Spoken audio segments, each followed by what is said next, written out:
Jude's laughter echoed through the kitchen as I helped him build a tower of pancakes, each layer dripping with maple syrup. His small hands carefully placed blueberries in smiley face patterns, concentration etched on his features. These Saturday morning rituals had become our thing over the past 3 years, ever since my sister Ingrid had started her finding herself phase. I'm Noelle, and at 32, I'd somehow become the de facto mother to my 8-year-old nephew. Not that I'm complaining. Jude is the brightest light in my life. Aunt Noelle, can we make one for Mom too? Jude asked, his blue eyes, so much like Ingrid's, looking up at me hopefully. My heart clenched. Sure, buddy, but you know your mom's probably still sleeping. Yeah, she always sleeps late when she comes home late, he said matter-of-factly, reaching for another pancake. The casual way he accepted his mother's absence made my blood boil, but I kept my voice steady. Hey, how about we take these to the living room and watch some cartoons? As Jude settled on the couch, syrupy plate balanced carefully on his lap, my phone buzzed. Another text from Ingrid. Thanks, sis, you're the best. Had the most amazing night. Might stay at John's for brunch. Kiss Jude for me. I typed back a quick, okay, and slipped the phone into my pocket. The familiar mix of anger and resignation settled in my stomach like lead. Aunt Noelle? Jude's voice pulled me from my thoughts. Will you help me with my science project later? It's due Monday. Of course, what's it about? We have to make a family tree, he said, pushing his empty plate aside. Ms. Thompson says we need pictures too. I froze. That sounds fun. Let me grab the old photo albums from the study. In the study, I pulled out the heavy albums from the bottom shelf. A manila envelope fell out, spilling papers across the floor. As I gathered them up, a bank statement caught my eye.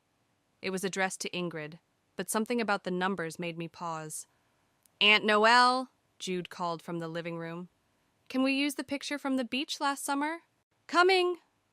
I stuffed the papers back into the envelope, but not before noticing the child support payment amounts.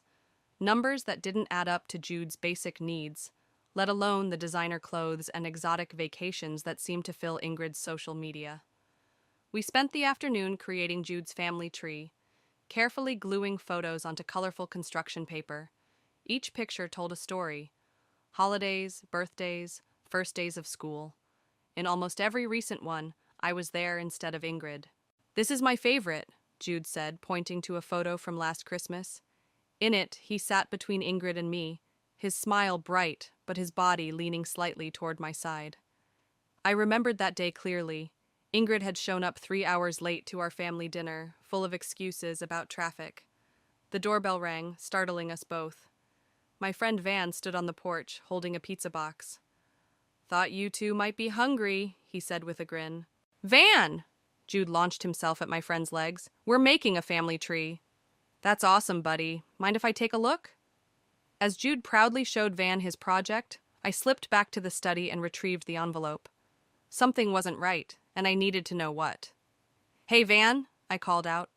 Could you stay with Jude for a few minutes? I need to make a quick phone call. Van's expression turned serious as he caught my tone.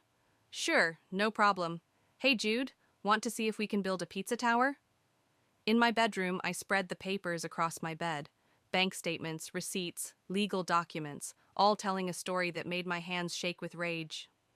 The child support payments from Jude's father, the ones meant for his education and care, had been funding Ingrid's partying lifestyle for months. My phone buzzed again. Another text from Ingrid. Having the best time. Might head to Miami next weekend with John. You'll watch Jude, right? You're so much better at the mom stuff anyway. I stared at the message, then at the papers scattered across my bed. The sound of Jude's laughter drifted up from downstairs, mixed with Van's playful voice. In that moment, something inside me hardened into resolve. You're right about one thing, sis, I whispered to the empty room. I am better at the mom stuff, and it's time I did something about it. After tucking Jude into bed that night, I spread the documents across my kitchen table. Van sat across from me, his lawyer brain already in high gear as he shuffled through the papers. This is bad, Noelle. Really bad, he said, tapping a highlighted section. These transfers to her personal account. They're systematic. Every time the child support comes in, she moves it straight to her travel fund. I gripped my coffee mug tighter. How long has this been going on? Based on these statements, at least 8 months. Van ran a hand through his hair. And these credit card bills in Jude's name? That's fraud. In his name? My voice cracked. She opened credit cards in his name? 2 of them, both maxed out. He pushed the statements toward me. Look at the charges. Hotels in Vegas, flights to Cancun, designer shopping sprees. My phone lit up with a notification. Ingrid had just posted on Instagram, another glamorous photo at some rooftop bar, cocktail in hand, caption reading, "Living my best life. Deister blessed, Messer no regrets." I'm going to be sick, I muttered, pushing away from the table. Van caught my arm. Wait, before you do anything rash, we need a plan. You want custody of Jude, right? More than anything. Then we need to be smart about this. I know a family law attorney, Anton. He's tough, but he's good. Let me make a call. While Van stepped outside to make his call, I opened my laptop and started digging deeper. Ingrid's social media was a goldmine of evidence. Time-stamped photos showing her partying while Jude was sick, check-ins at expensive restaurants on days she claimed she couldn't afford his school supplies. Got you, I whispered, downloading everything. Van came back in, already typing on his phone. Anton can see us tomorrow at 9, but Noelle, there's something else you should see. He pulled up a video on his phone. It was shaky footage from someone's Instagram story, showing Ingrid at what looked like a yacht party. She was laughing, drink in hand, as she talked to someone off camera. Just send the kid to my sister, Ingrid's voice came through clearly. She's so desperate to play mommy, it's pathetic. Meanwhile, I'm living it up on his dad's dime. The phone slipped from my trembling hands, clattering onto the table. When was this? I asked, my voice barely a whisper. 3 days ago. Miami. Van's expression was grim. One of my paralegal friends follows someone who was there. She recognized Ingrid from your photos and sent this to me. A small noise from the doorway made us both turn. Jude stood there in his dinosaur pajamas, clutching his stuffed tiger. I had a bad dream, he said softly. I was across the room in seconds, scooping him up. It's okay, baby. I've got you. Over Jude's shoulder, I met Van's eyes. He nodded, already gathering the documents into a folder. Want me to make you some hot chocolate? I asked Jude, forcing cheerfulness into my voice. With marshmallows? Extra marshmallows. As I heated the milk, Van quietly packed up, pausing at the door. 9 a.m. tomorrow. I'll pick you up at 8:30. After Jude fell asleep again, this time in my bed, I sat in the dim light of my laptop, creating folders of evidence, bank statements, social media posts, text messages where Ingrid casually dumped her responsibilities on me while bragging about her latest adventures.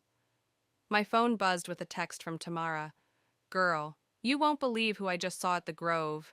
Your sister shopping up a storm with some new guy. Definitely not John. Want me to keep an eye on her? I typed back quickly. Yes, document everything. Another notification popped up. Ingrid had tagged herself at a new club downtown. The caption read, Thursday's the new Friday. Who needs responsibility when you're having this much fun? I clicked on the location tag and felt my blood run cold. In the background of one photo, barely visible but unmistakable, was a document that looked exactly like Jude's medical insurance card, the one I'd been asking her to send me for weeks, the one she claimed she couldn't find.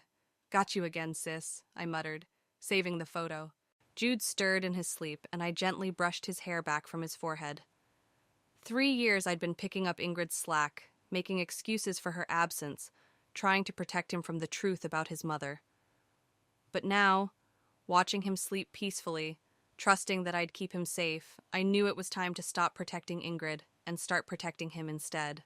Tomorrow's meeting with Anton couldn't come soon enough. The evidence was mounting, and my patience had run out. Ingrid wanted to play games with her son's future? Fine.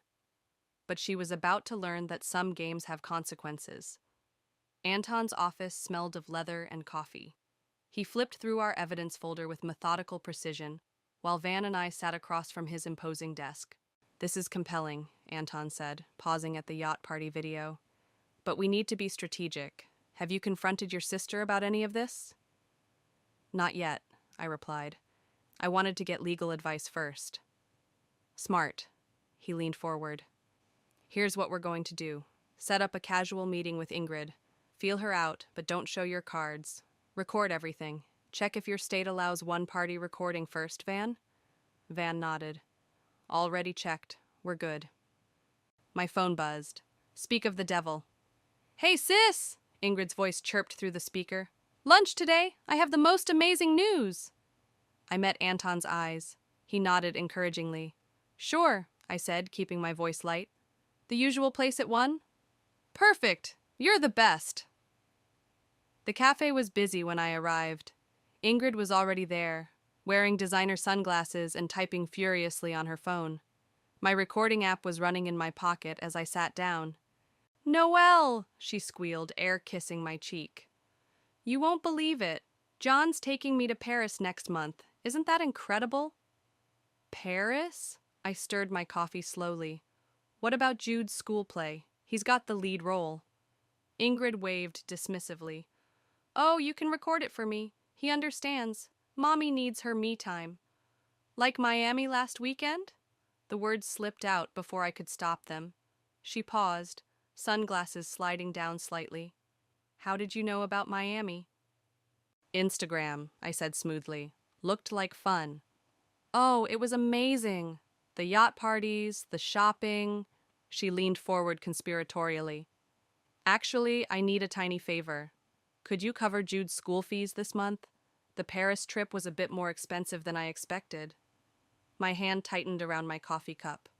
What about the child support payments? What about them? Shouldn't that cover his school fees? Ingrid's smile faltered for a split second. Oh, you know how it is. Everything's so expensive these days. But you're so good with money, and you love helping with Jude. Where exactly does the child support money go, Ingrid? The temperature between us dropped 10 degrees. Ingrid's perfectly manicured nails drummed on the table. Are you implying something? Her voice had lost its sugar coating. Just asking a simple question. I don't like your tone. She grabbed her designer bag. If you're going to be judgmental about how I manage my money, your money, it's Jude's money. She stood abruptly. I'm his mother. I decide what's best for him. When was the last time you actually made a decision about him, without pawning it off on me? You know what? Ingrid hissed, leaning close. You're just jealous. Jealous that I have a life while you're playing house with my kid. The cafe door chimed as she stormed out, leaving me with a half-empty coffee cup and a recording that would make Anton very happy. My phone buzzed immediately, a text from Tamara. You okay? Just saw Ingrid tear out of the cafe parking lot like a bat out of hell. Before I could respond, another message came through, this time from John, Ingrid's boyfriend. Hey, weird question, but did Ingrid ever give you Jude's social security card back? Can't find it in her files. My blood ran cold. I forwarded the message to Van and Anton immediately. Come to the office, Anton replied within seconds. We need to move faster than planned. As I drove to his office, my phone kept lighting up with notifications. Ingrid was on a posting spree, angry quotes about toxic family and jealous sisters flooding her Instagram story. Then came her message, hope you're happy. Since you're so concerned about my son, why don't you just take him? See how you like being a full-time mom with no help. Have fun giving up your whole life. I pulled over, hands shaking as I typed my response. Careful what you wish for, sis. At Anton's office, he was already pulling up additional documents. This is perfect, he said, reading through my recorded conversation. She practically admitted to misusing the support payments. And with John's text about the Social Security card. What do we do now? Now? Anton smiled grimly. Now we file for emergency custody. But first, call this number. He slid a business card across the desk. It's for a fraud investigator I work with. If Ingrid's been opening accounts in Jude's name, we need to know exactly what we're dealing with. I stared at the card, remembering Ingrid's parting shot about giving up my whole life. She's wrong, you know, Van said quietly. You're not giving up your life. You're fighting for it. Yours and Jude's. The fraud investigator's report landed in my inbox at 3 a.m., but I was already awake, sitting at my kitchen table with Tamara. Sleep had become a distant memory since the cafe confrontation 3 days ago. 3 credit cards, I read aloud, scrolling through the document. 2 personal loans, all in his name. How is this even possible? He's 8. Tamara reached across the table and squeezed my hand. Have you thought about how you're going to tell him? The question I'd been avoiding hit me like a punch to the gut. How do you tell a kid his mother's been stealing his identity? The same way you tell him everything else, with love and honesty. My phone lit up with a text from John. Heads up, Ingrid's on her way to your place. She's drunk and angry. Perfect, I muttered, showing Tamara the message. Just perfect. The doorbell rang moments later, followed by aggressive knocking. I opened the door to find Ingrid swaying slightly, mascara smeared under her eyes. Where's my son? She demanded, pushing past me. Sleeping, I said firmly. It's the middle of the night, Ingrid. I want to see him. She started toward the stairs, but Tamara blocked her path. Not like this, Tamara said. You're drunk. Oh, look who it is, the other wannabe mommy, Ingrid sneered. You two just love playing house with my kid, don't you? Someone has to be there for him, I shot back, while you're maxing out credit cards in his name. The color drained from Ingrid's face. You went through my things? No, a fraud investigator did. Want to explain the loans, Ingrid? The credit cards? Aunt Noelle? A small voice from the stairs made us all freeze. Jude stood there in his pajamas, clutching his tiger. Mom, what's happening? Baby! Ingrid lurched toward the stairs. Mommy's here to take you home. You're not taking him anywhere, I stepped between them. Tamara, can you take Jude back to bed? No, Ingrid grabbed my arm. You can't keep my son from me. Mom, you're scary. Jude's voice trembled. I want to stay with Aunt Noelle. The words seemed to hit Ingrid like a physical blow. She staggered back, bumping into the wall. You've turned him against me, she whispered. My own son. You did that yourself, I said quietly. Every time you chose partying over his school events. Every time you spent his future on designer bags and yacht parties. Aunt Noelle? Jude had moved closer, ignoring Tamara's gentle attempts to lead him upstairs. Is Mom okay? The concern in his voice, concern for the woman who'd betrayed him in ways he couldn't yet understand, broke something inside me. Your mom needs help, buddy, I said, kneeling to his level. And until she gets it, you're going to stay with me. Is that okay? He nodded, then looked at Ingrid. Mom, are you going to get help? Ingrid slid down the wall to sit on the floor, her designer dress crumpling around her. You don't understand, she sobbed. Any of you. I never wanted this responsibility. I never wanted... Me? Jude's voice was small. No, baby, that's not... Ingrid reached for him, but he stepped back, pressing against my side. I think you should leave, Tamara said firmly. Before you say something else you can't take back. Fine, Ingrid stumbled to her feet. Fine. Keep him. You've always wanted to replace me anyway. She yanked the door open, then turned back with a bitter laugh. You know what's funny? You'll see. You'll see how hard it is, giving up everything for someone else. Your freedom, your dreams, your life, it all goes away. And then you'll understand why I needed an escape. The door slammed behind her. In the sudden silence, I could hear Jude's quiet sniffles. Hey, I pulled him close. How about some hot chocolate? Later, after Jude had finally fallen asleep in my bed again, Tamara and I sat on my back porch, watching the sun rise. You're doing the right thing, she said softly. Am I? You heard her? I'm taking away his mother.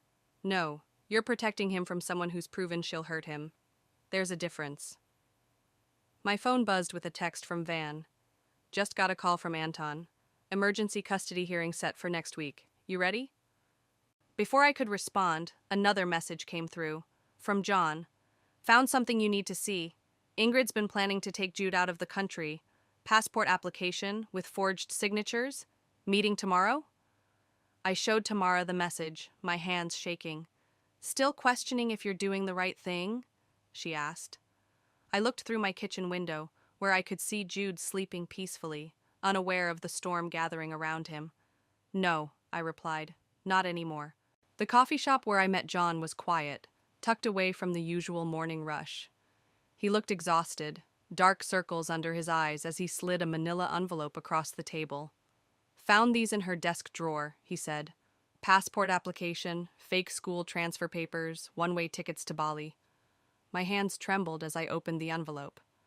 When was she planning this? "Next month, right after Paris." He ran a hand through his disheveled hair. "Look, I knew she was irresponsible. But this is criminal." "Why are you helping me?" I asked, studying his face. "Because last night, she was drunk, talking about how she'd be free once she got Jude away from everyone." He leaned forward. "She said she'd dump him with her friends in Bali while she found herself in Asia." My phone buzzed. A text from Ingrid. "Missing my baby boy. Dinner tonight? Just the three of us?" "She's trying to act normal." I showed John the message. "Like nothing happened." "Don't let her near him." John stood up. "I've got to go. She can't know I was here. But Noelle? Be careful. She's desperate." Back home, I found Van and Tamara in my kitchen with Anton, surrounded by papers. "We've got the hearing moved up," Anton said without preamble. "Tomorrow morning, Judge Rogers took one look at the fraud evidence and the passport application and cleared her schedule." "That fast?" "Identity theft of a minor, attempted kidnapping. They take this seriously." He shuffled through some documents. "But we need to prepare you for what's coming. Ingrid's hired counsel." "Who?" "Marcus Thompson. He's known for aggressive tactics. He'll try to paint you as obsessed with replacing Ingrid, maybe even claim you manipulated evidence." The doorbell rang. Through the window, I saw Ingrid standing there, looking perfectly put together in a conservative dress. "Right on cue," Van muttered. "Remember," Anton whispered, "don't engage. Don't let her in. Record everything." I opened the door slightly, keeping the chain on. "Now's not a good time, Ingrid." "I just want to see my son." Her voice was honey-sweet. "I brought his favorite cookies." "You mean the ones he's allergic to?" Her smile faltered. "What? No, he loves chocolate chip." "He's allergic to chocolate, Ingrid. Has been since he was 5. You'd know that if you'd been to any of his doctor's appointments." "Fine." Her voice hardened. I tried being nice. "But you can't keep my son from me. I'm his mother." "A mother who was planning to abandon him in Bali?" She stepped back like I'd slapped her. "Who told you?" Her eyes narrowed. "John. That bastard." "Go home, Ingrid. We'll see you in court tomorrow." "Tomorrow?" For the first time, fear crept into her expression. "What's tomorrow?" "Check with your lawyer." I started to close the door, but she jammed her foot in. "You think you've won?" she hissed. "You think any judge will choose you over a child's real mother? I'll tell them how you've always been jealous of me, how you've tried to steal my son since day one." "Aunt Noelle?" Jude's voice came from behind me. "Is that Mom?" Ingrid's face transformed instantly. "Baby, oh, I've missed you so much." "Don't move, Jude," Van called out, his phone clearly recording. "Stay where you are." "Why can't I see him?" Ingrid's voice rose hysterically. "What lies have you been telling him?" "No lies," Jude said quietly. "I saw the videos of you talking about using my money." The color drained from Ingrid's face. "Baby, no, you don't understand." "I understand that you hurt me," his voice wobbled. "Miss Thompson at school says that's what identity theft means. You hurt my future." Ingrid stumbled back, her perfect facade cracking. "This isn't over," she pointed at me. "You'll regret turning him against me." As she stormed off, I closed the door and turned to find Jude crying silently. I pulled him into a hug. "You were so brave," I whispered. "Did you get all that?" Anton asked Van, who nodded, stopping the recording. "Perfect for tomorrow. Her threats, the attempted forced entry, the manipulation. Judge Rogers will love it." My phone lit up with rapid-fire texts from Ingrid. "You've ruined everything. He'll hate you for this.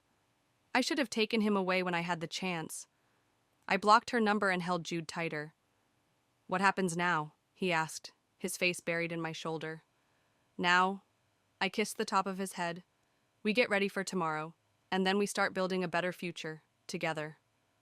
Tamara brought over 2 cups of hot chocolate, both topped with whipped cream. And you're not doing it alone, she said firmly. Looking around my kitchen, at Van organizing documents, Anton making calls, Tamara comforting Jude, and the army of support we'd built, I finally felt ready for whatever tomorrow would bring. The war wasn't over, but for the first time I knew we'd win. The courthouse hallway felt colder than it should for a summer morning. Jude sat between Tamara and Van on a wooden bench, his small legs swinging nervously while I paced. "Stop wearing a path in the floor," Van said gently. "You're making me dizzy." "Where is she?" I checked my phone again. "The hearing starts in 10 minutes. As if on cue, the heavy doors burst open. Ingrid swept in wearing a conservative navy dress, her lawyer Marcus trailing behind her. She'd styled her hair to look exactly like mine. "Copying my look won't help your case," I muttered as she passed. She paused, leaning close. "No, but it'll help convince the judge how desperately you want to be me." "All parties for the Blair custody hearing," a clerk called out. Inside the courtroom, everything happened fast. Anton presented our evidence methodically. Bank statements, credit card fraud documents, social media posts, the passport application, John's written testimony. Marcus stood up, straightening his tie. "Your Honor, my client admits to some financial mismanagement, but these actions, while regrettable, don't negate her fundamental right as a mother. Ms. Noelle Blair has orchestrated a campaign to alienate a child from his mother." "Objection," Anton interrupted. "Counsel is making unsubstantiated claims." "Sustained," Judge Rogers peered over her glasses.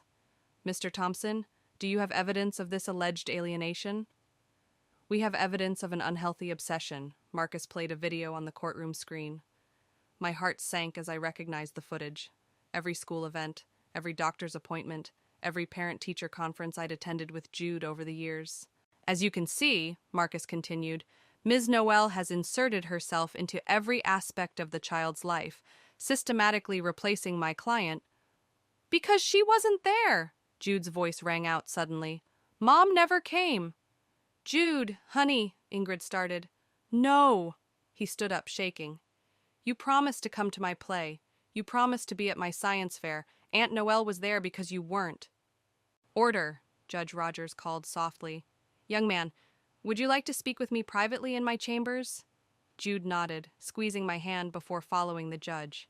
"This is your fault," Ingrid hissed across the aisle. "You've poisoned him against me."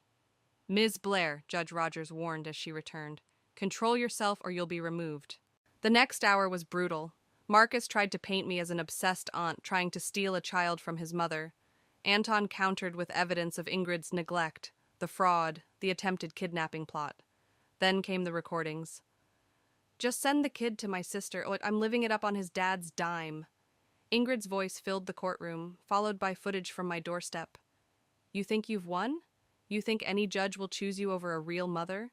"Your Honor," Marcus jumped up, "these recordings were legally obtained in a one-party consent state," Anton finished. "And there's more." He played Ingrid's social media videos, dozens of them, spanning months.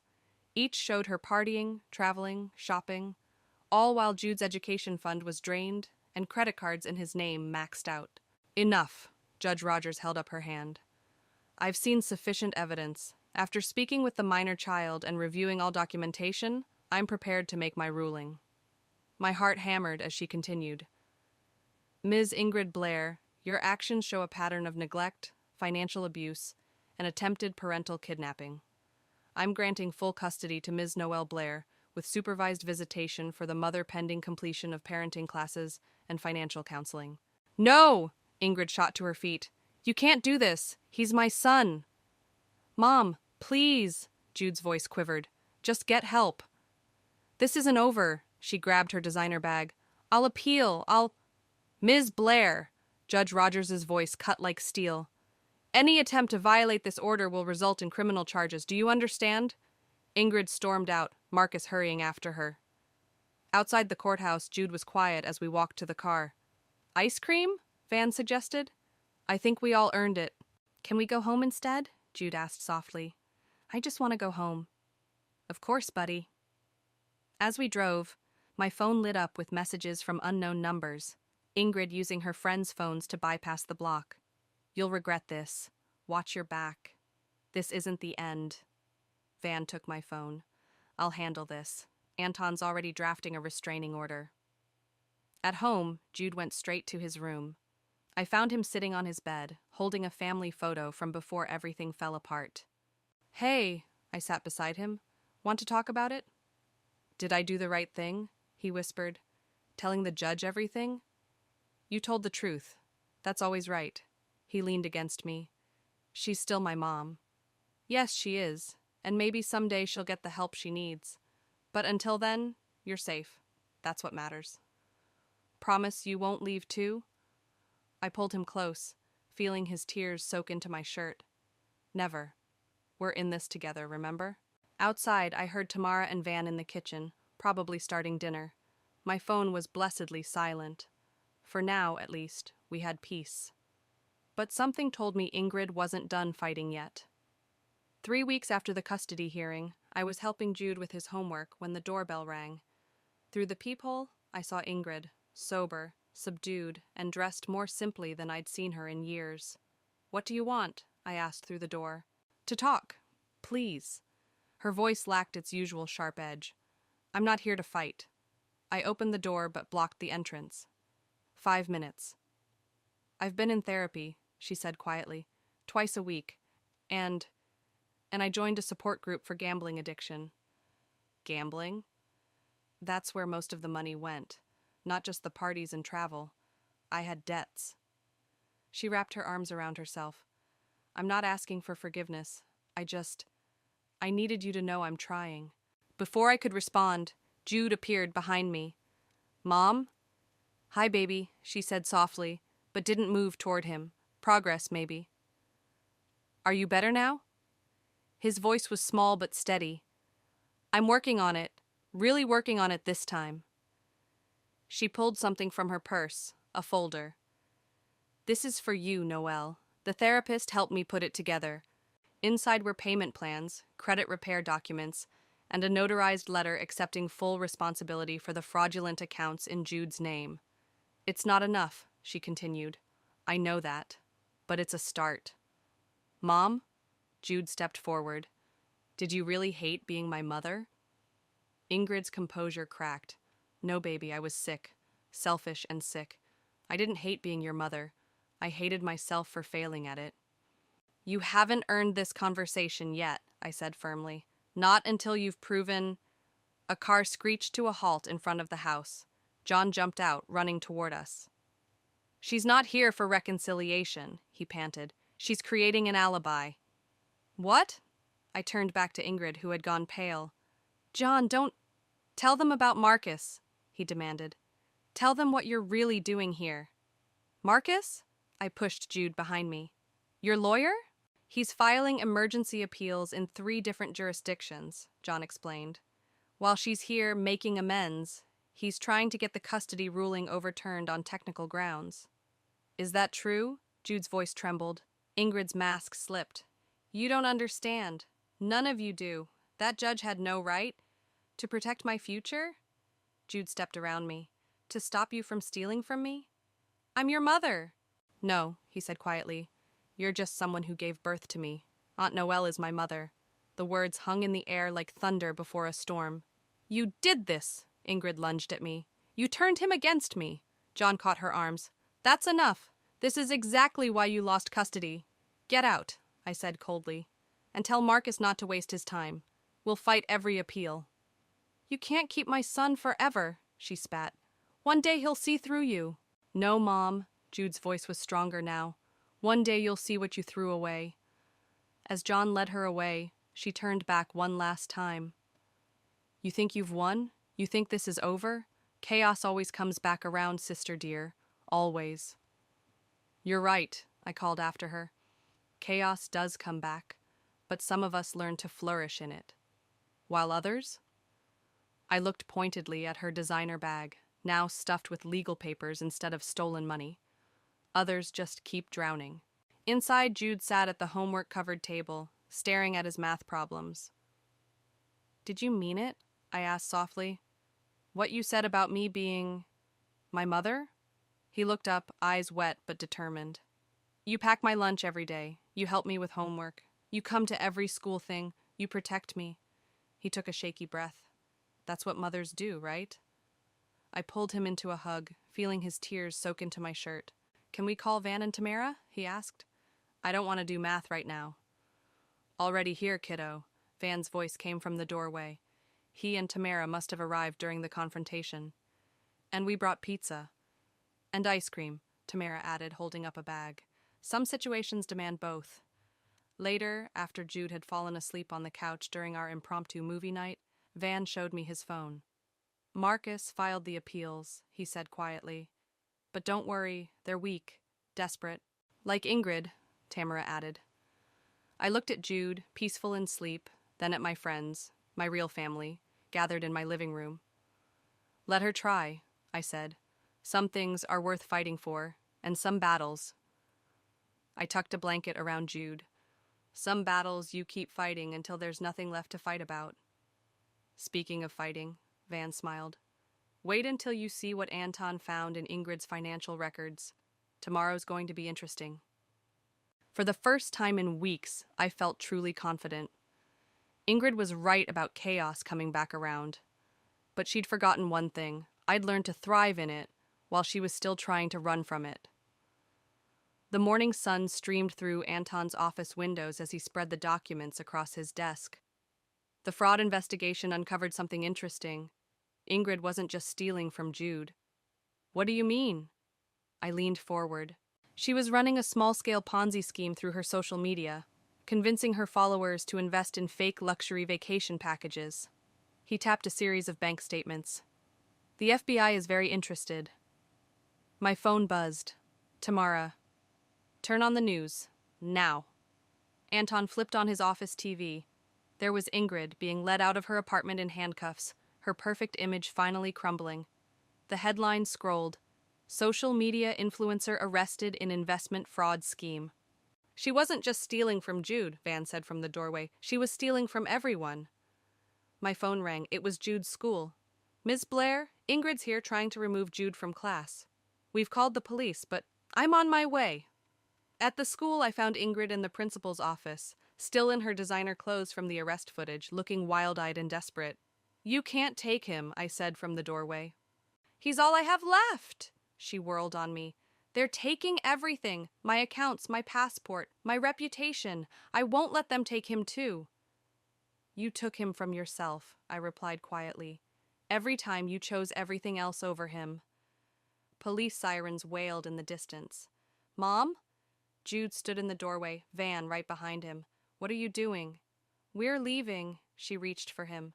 Just you and me, baby, like it should have been. No, his voice was firm. I'm staying with Aunt Noelle. You don't mean that, she pleaded. I'm your mother. A mother wouldn't steal my future, he said. A mother wouldn't try to kidnap me. A mother would protect me, like Aunt Noelle does. The police burst in, but Ingrid barely seemed to notice as they cuffed her. I did it all for you, she cried. Everything was for you. No, Jude's voice cracked. Everything was for you. It was always for you. As they led her away, she locked eyes with me. You think this is your happy ending? You think you've won? This isn't about winning, I said. It's about protecting him, something you never understood. That evening, our house was full of people. Van, Tamara, even Anton came by. Jude sat at the kitchen counter, pushing pasta around his plate. Hey, I sat beside him. Want to talk about it? Is she going to jail? Probably, but that's not your fault. None of this is your fault. He nodded slowly. Can I ask you something? Anything. Can I call you Mom? His voice was barely a whisper. Not because she's going away, but because you're the one who acts like one. The room went quiet. I pulled him into a hug, feeling tears stream down my face. I'd be honored, I managed. Group hug, Tamara announced, wrapping her arms around us both. Van and Anton joined in, making Jude laugh for the first time that day. Later, after everyone had gone home and Jude was in bed, I found a drawing on the kitchen counter. It showed two figures, one tall, one small, surrounded by hearts. At the bottom, in his careful handwriting, to Mom, Aunt Noelle, love Jude. My phone buzzed with a text from an unknown number, Ingrid, somehow still reaching out. You may have won this round, but karma comes for everyone. I smiled, thinking of her words from what felt like a lifetime ago about chaos coming back around. She was right about karma, but wrong about everything else. Sometimes karma looks like justice. Sometimes it looks like a little boy finally finding his real home. I typed back one message before blocking the number. You're right. Karma does come for everyone. It came for you in handcuffs. It came for me in crayon drawings and bedtime stories. Guess we both got exactly what we deserved. Looking around my kitchen, at the homework spread across the table, the artwork on the fridge, the photos of Jude and me with our chosen family, I finally felt complete. The chaos had come full circle, but instead of drowning in it, we'd built something beautiful from its ashes. Mom? Jude called from upstairs. Can you check for monsters? Coming, buddy. I headed up the stairs, each step feeling like coming home. Some battles end with handcuffs and sirens, others end with crayon drawings and monster checks. But the best endings? They're not really endings at all. They're just better beginnings in disguise.